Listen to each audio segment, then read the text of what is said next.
Is Arkansas State's Butch Jones on the hot seat? It's Locked On FunBelt.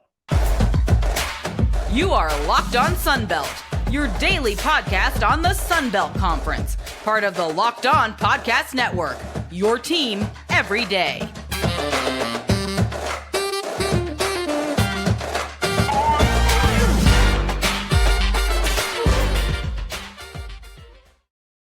Welcome back to another edition of Locked On FunBelt, your team every day. I'm your host, Dave Schultz. Today's episode is brought to you by Jase Medical. Empower yourself when you purchase a Jase case, providing you with a personal supply of 5 antibiotics that treat 50-plus infections. Get yours today at jasemedical.com. That's Jase medical.com. All right, Dave Schultz, Locked On FunBelt, your team every day. We have Jeremy Harper. He is one of the hosts from the FunBelt PC, the FunBelt podcast.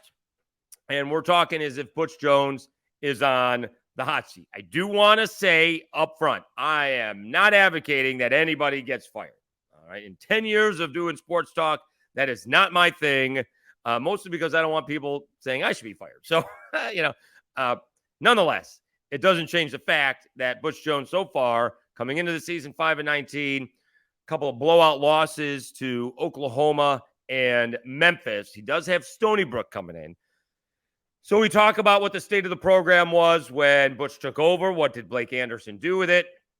How did he leave it? You know, the recruiting that Butch has done, what he wants to do on the field, and moving forward and such. So let's bring in Jeremy Harper from FunBelt PC. He is Locked On FunBelt.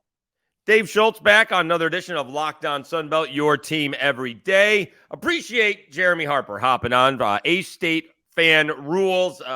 Also with the FunBelt podcast, talking A-State and Monroe and JMU. Let's talk a little Arkansas State because it has been a slow start. They've been outscored. What is it? Is it 110-3? No. It's more like... Yeah, I think it is 110-3. Yeah, and I wasn't sure if you were serious that they chart, high fives and chest bumps because they haven't been able to chart any touchdowns yet. So let's back it up before we dive into where we are now with Arkansas State.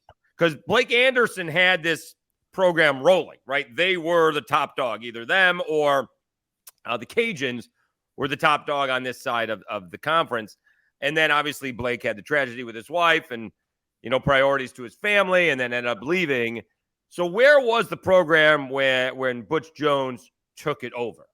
All right. Well, there is like this I don't want to say it's a misconception, but there is a conception that Arkansas State was rolling in the time of Blake Anderson. But if you look at Blake Anderson's years, he was rolling about the first 2 years he was there. And then the recruiting got to the point where slowly but surely Arkansas State was recruiting a bunch of raw athletes and not really recruiting up to the standards of the Sun Belt, of which the Sun Belt had set its own pace, right? In a way, he was recruiting for the old Sun Belt. Get a bunch of fast guys, some athletes. They didn't necessarily have to be skilled players as long as they were quick. He can mold them into something that resembled a football team. As long as he could score a lot of points, things were fine. Well, the Sun Belt was actually maturing as Blake Anderson and his staff was still doing that. So I remember Coastal Carolina came back when Coastal Carolina just started getting good. And those guys were huge on the field. The tight end was huge. The linemen were massive. And I was like, well, where are these guys coming from? And every team that played well was huge in the middle, except for Arkansas State. I think that's where, you mentioned Blake Anderson's wife, and Wendy. Wendy was a wonderful person. Right. They had a wonderful marriage, but she had been sick for many, many years, 5 or 6 years, dealing with breast cancer. I don't think the football team may have always been top of mind, and deservedly so for Blake Anderson. So he was always complaining about not being able to fill rosters, and that's fine. But when Butch Jones came on the scene about 3 years ago, he came in the locker room and decided that there just wasn't enough top-tier college level talent in the locker room. So he came in with the understanding with the top brass that, listen, it's going to take a while to get this team back. If we want to compete with the Coastal Carolinas and at the time Louisiana and now JMU and Appalachian State and South Alabama and all these teams that are recruiting guys that not only just fast, but big and fast and NFL quality guys, it's going to take a little bit of time. And that's kind of where we are right now. All right, so at least by 24/7 rankings, he has started to do that. Take it for what it's worth, right? Yeah. Arkansas State, and this is in I wouldn't even consider it his first class because he had just gotten the job right before 2022, but technically that is his first class. And then that was second ranked in 24/7. He has the number one class in 2023. All right, I haven't even looked what 2024 is, but they're not on campus yet.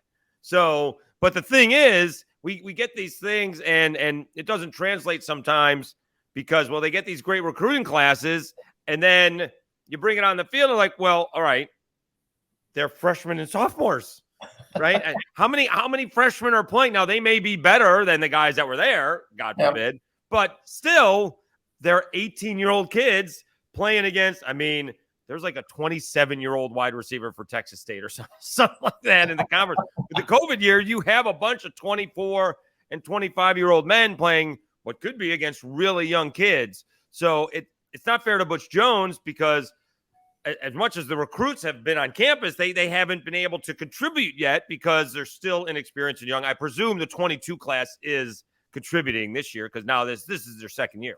Oh, absolutely. There are actually a lot of guys from the 22 class that have risen up with starting roles, making big contributions.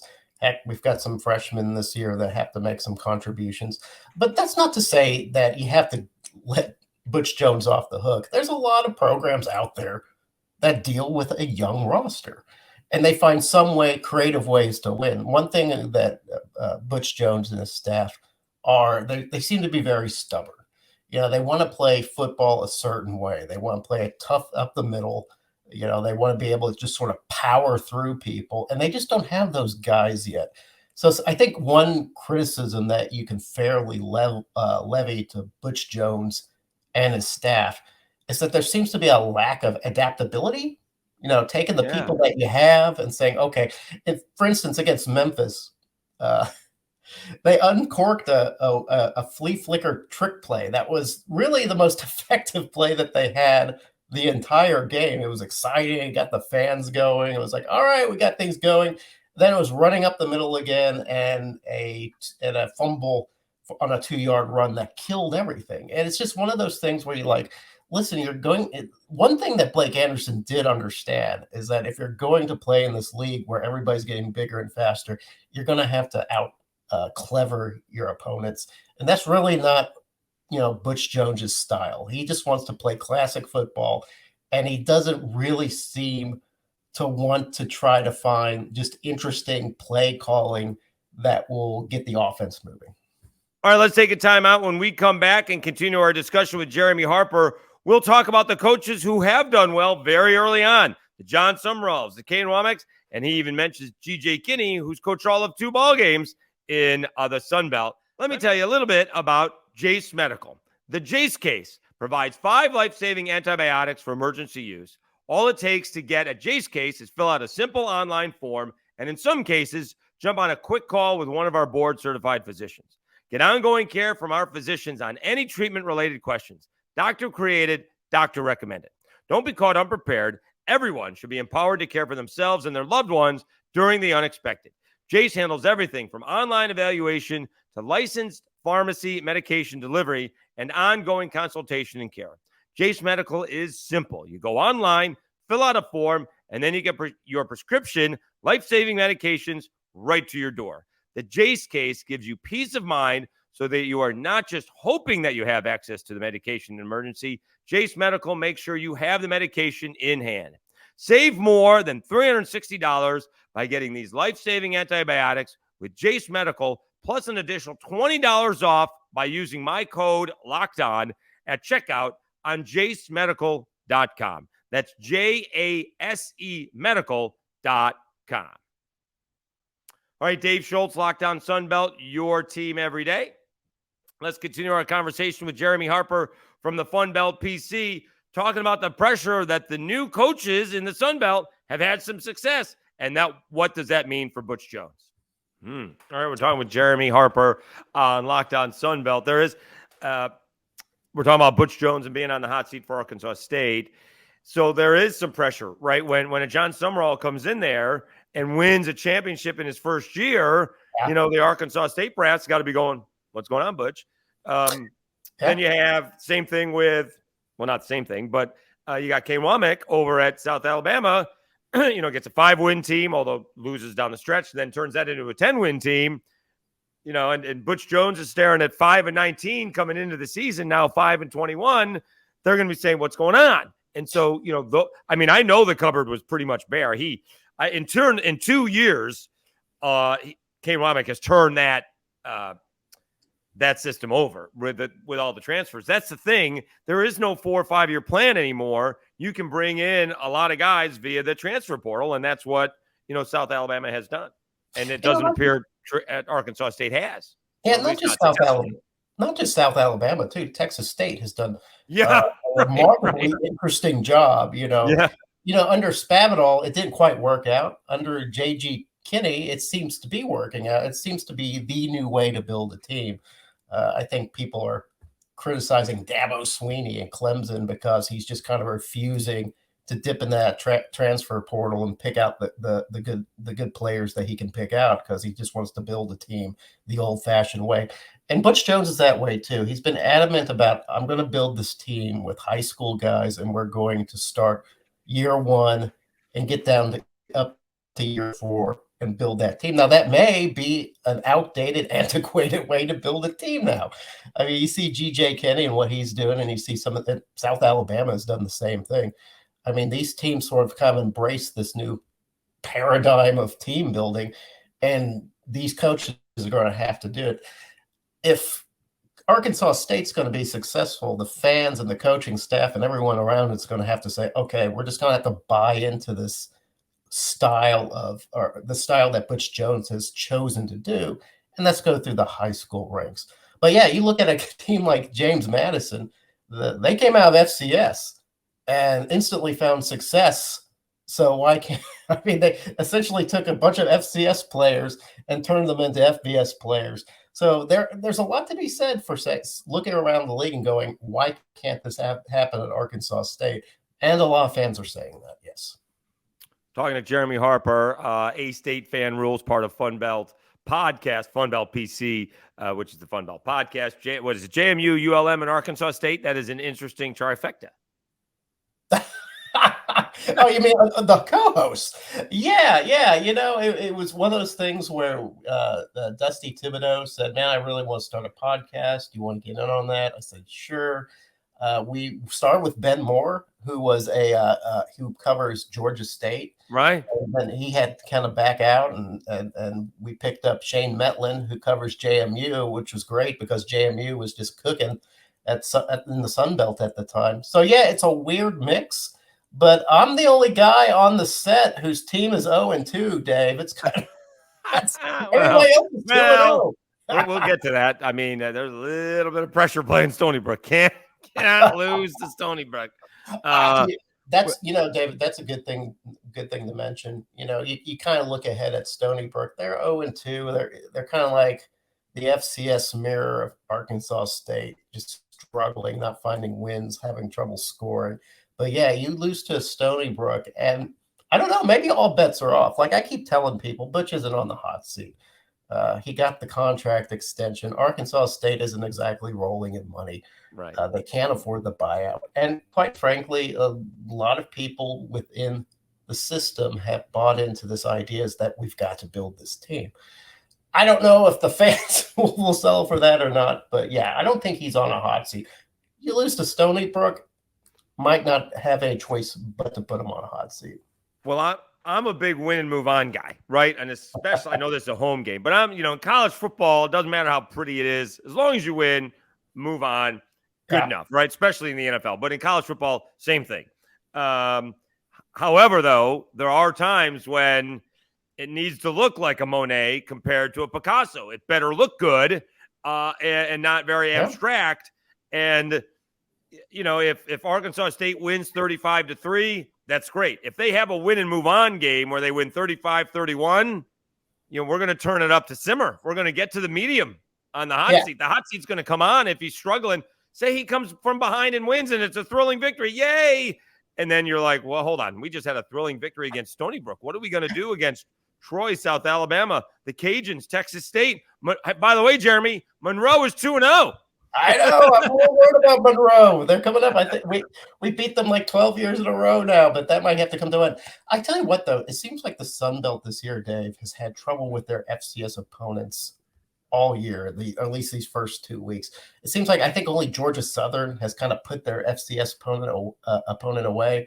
Everybody else from Troy to South or Georgia Southern to Marshall, all these teams that are supposed to be, you know, pretty good, South Alabama too, really have had trouble putting away those FCS opponents. Like I think I jinxed everybody when I said that the Sun Belt doesn't lose to the FCS, which is kind of a joke because we actually have a horrible record in the past for losing to the FCS.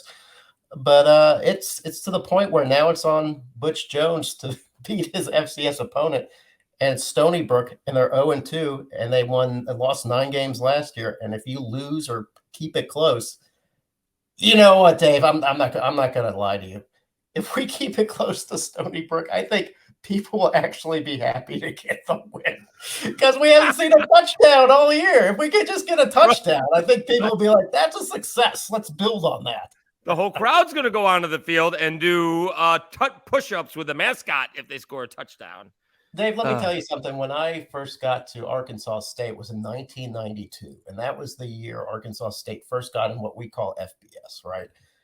A guy named, I forget the coach's name suddenly, but the Arkansas State didn't score a point, not a field goal, not a safety, not a touchdown until week 4 of the season. And I happened to be there for that. It was at Arkansas State. It was like against Southern Illinois. And the scoreboard lit up. We finally scored. And I thought we had missed those times, but we're back. So I hope that when we do finally cross that goal line, maybe we'll get a similar message. All right, let's take one more time out. We'll continue with Jeremy Harper talking. Is Butch Jones from Arkansas State on the hot seat? Talks about the kind of offense that Butch Jones is trying to build at Arkansas State, which seems to be the opposite of what the Sun Belt has been recently, although Jeremy seems to disagree with my contention. Let me tell you about Gametime. Great place to get your tickets for any kind of events that you may need. Buying tickets to your favorite events shouldn't be stressful. Gametime is the fastest and easiest way to buy tickets for all the sports, music, comedy, and theater near you. With killer deals on last-minute tickets and their best price guarantee, you can stop stressing over the tickets and start getting hyped for the fun that you'll have. What are some of the things you'll like about the Gametime app experience? Flash deals and last-minute tickets. Easy to find and buying tickets for every kind of event in your area. Image of the seat views and lowest price guarantee. Event cancellation protection and job loss protection. Gametime is the place for last-minute ticket deals. Forget planning months in advance. Gametime has deals on tickets right up to the day of the event. Get exclusive flash deals on tickets for football, basketball, baseball, concerts, comedy, theater, and more. The Gametime guarantee means you'll always get the best price. If you find tickets in the same section and row for less, Gametime will credit you 110% of the difference. Snag the tickets without the stress with Gametime. Download the Gametime app, create an account, and use code LOCKEDONCollege for $20 off your first purchase. Terms apply. Again, create an account and redeem code LOCKEDONCollege for $20 off. Download Gametime today. Last-minute tickets, lowest price, guaranteed. All right, Dave Schultz, Locked On Sunbelt, your team every day. Well, let's wrap things up with Jeremy Harper from FunBelt PC, the FunBelt podcast. We're talking about the kind of offense that Butch Jones is trying to run. Seems like he's not moving forward and wants to run old school offense up there in Jonesboro. Jeremy Harper on Locked On Sunbelt. Well, it is interesting. I want to talk to you about Butch Jones. And we're talking to Jeremy Harper from FunBelt, PC FunBelt podcast at A State Fan Rules. We're talking about Butch Jones on the hot seat. Is he really coming into the Sun Belt trying to play 3 yards on a cloud of dust? I mean, doesn't he know the nickname is the Fun Belt, right? We don't like Troy is the anomaly, and I can't believe I pronounced that word correctly. I'm not even going to try again. All right, winning ball games like 10-6, right? That just doesn't happen. So it's more along the lines that Troy's got to get their act together because they gave up 30 points one time last year. Now they've given up 30 points, at least 30 or more points twice this season. You got to come into the Sun Belt thinking you got to score like 4 or 5 touchdowns a game just to be in the game. What's he thinking? Well, you know what? I used to think that about the Sun Belt too. In fact, I wrote an article that in the publication I published in howrazor.com, how it wasn't really any like it was after the Troy South Alabama game, that Thursday night game that I think ended 10-6. Yeah, 10-6. Yep. And it was just a battle of defense. It was a battle of trenches. And when you see teams like Appalachian State and JMU and maybe not Louisiana now, but a couple of years ago, it's come to the point where it's no longer fun and gun. Let's just focus on offense. All the athletes are on offense and the leftovers are on defense. You look at ULM now under Terry Bowden, they're winning games by defense. Now, are they legit? I don't know. They played a down Army team in Lamar, but that's how they won last year. They're smattering of games, and that's how they're winning this year. It used to be, you would beat ULM like, I don't know, 68 to 54 or whatever. I mean, you had to outpace them. Now you got to beat them in the trenches.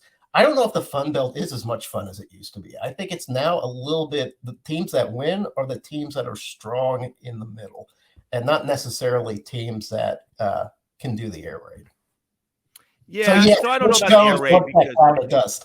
Right, because covering the teams that I have, the Cajuns and South Alabama, everybody wanted to run, right? I showed up and it was Alonzo Harris and Eli McGuire, and Terrence Broadway was the quarterback, right? So they're just running the football, and Broadway's complimentary, right? I don't want to hear about McGuire, man. What's that?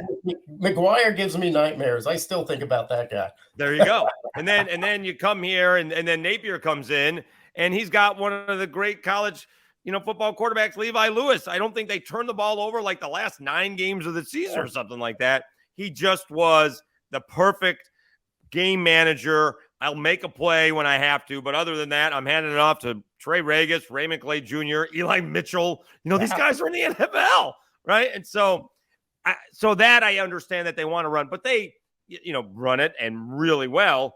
A lot of times with those Cajuns offensive lines, no one was being touched until like 7 yards downfield.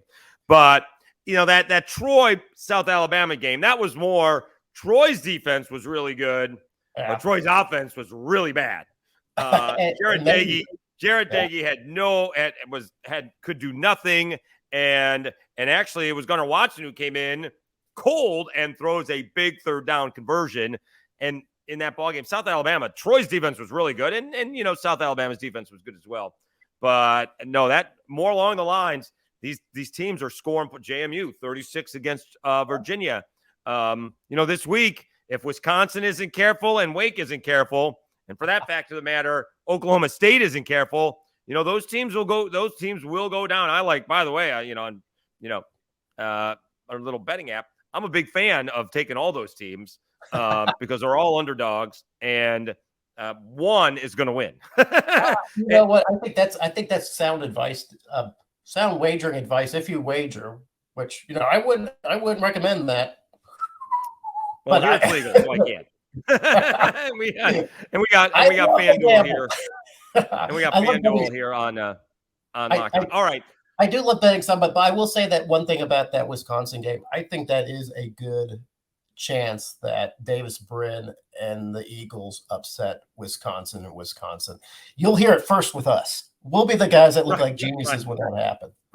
Yeah, it's like a 19-point spread. Don't. I wouldn't do that. I'll give you those points all day long. All right, so then, what are the real? And let's wrap it up here with Jeremy Harper from FunBelt PC, FunBelt podcast. A-State fan rules.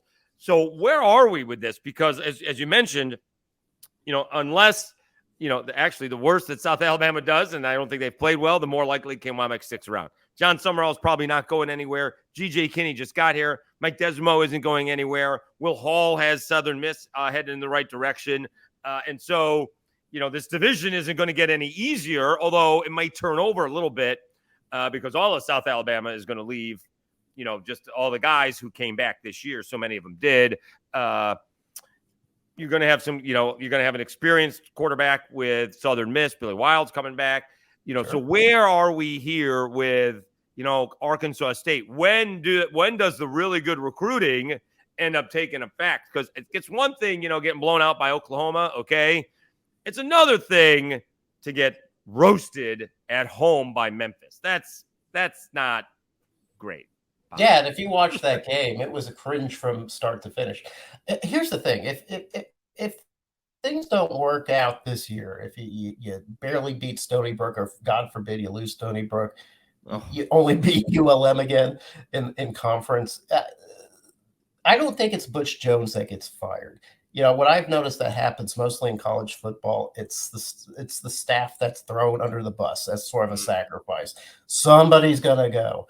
I don't like to say who because I hate to be that guy, but there'll be somebody who gets thrown under that bus. Somebody will be brought in to take that over, and things should start working out next year. I hate being the next year guy too, but Right. If it's not working out next year, I think what you'll end up seeing is, okay, Jones had the great recruiting classes. Now we need to have some guy come in and bring this train home. So, that might be it, so. He could end up having 3 great recruiting classes, and then he doesn't get to coach them. No, he'll be on the couch going, "Those are my guys." So he's Jeremy Harper, part of the FunBelt PC. Tell people about the FunBelt PC. All right, yeah, you can catch us. Well, first of all, you can find us on X, formerly known as Twitter, on FunBelt PC. You can find the podcast FunBelt PC on any place that you look for podcast. Also check my site out, howrazor.com, if you're really interested in what's happening with the Red Wolves and with the Sun Belt. We discuss it. So thanks, Dave. Jeremy Harper, Locked On Sun Belt, your team every day. Really appreciate your time, Jeremy. Good luck against, here's the thing. I'm a SUNY grad, so that's SUNY Stony Brook. So I'm not a Stony Brook grad, but it is SUNY. So good luck against those tough SUNY teams. Thank you very much. We need all the good luck we can get.